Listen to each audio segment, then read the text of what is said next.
Supreme court का आज का फैसला स्वागत योग्य है और निश्चित तौर पे जो सारी पॉलिटिकल पार्टियां मांग कर रही थी, चुनाव आयोग जिसको लगातार डिनाई कर रहा था कि इसका सर्कल हमको बड़ा करना चाहिए ताकि बिहार के ज़्यादा से ज़्यादा लोग वोट डाल सकें, ज़्यादा से ज़्यादा लोग मतदाता सूची में शामिल हो सकें। आज सुप्रीम कोर्ट ने कह दिया है, जो चुनाव आयोग मना कर रहा था, आज सुप्रीम कोर्ट ने कहा आधार कार्ड भी अलाउ है। आज सुप्रीम कोर्ट ने कहा ऑनलाइन भी आप एप्लीकेशन लीजिए, जो लोग अपने वोट जुड़वाना चाहते हैं, जिनके आपने वोट काट दिए हैं, डेटा भी सार्वजनिक करा दिया है।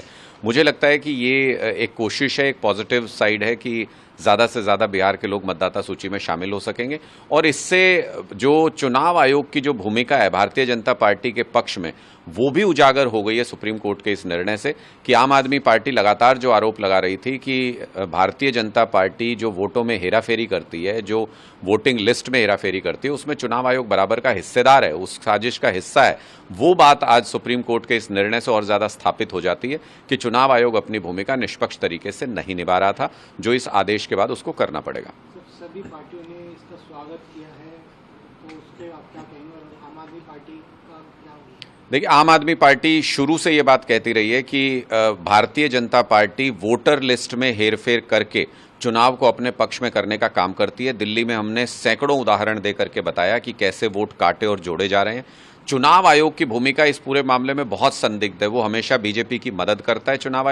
चुनाव आयोग ने कभी किसी शिकायत पे एक्शन नहीं लिया।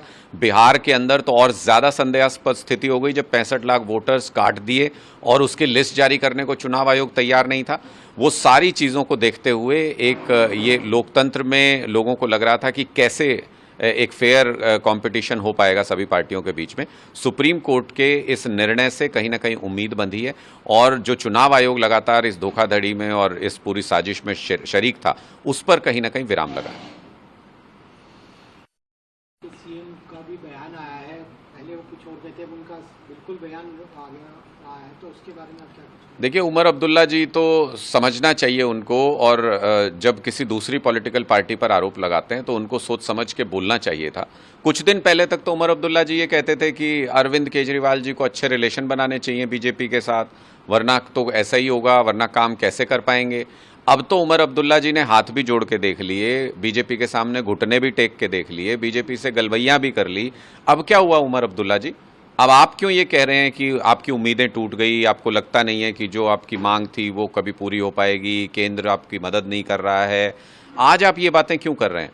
इसका मतलब भारतीय जनता पार्टी की भूमिका धीरे धीरे सभी पॉलिटिकल पार्टियों को समझ में आ रही है और आम आदमी पार्टी का तो ये विश्वास है कि बीजेपी लोकतंत्र से तानाशाही की तरफ इस देश को ले जाना चाहती है। जितनी जल्दी सारी पॉलिटिकल पार्टियां इसको समझ लेंगी, उतना देश के लिए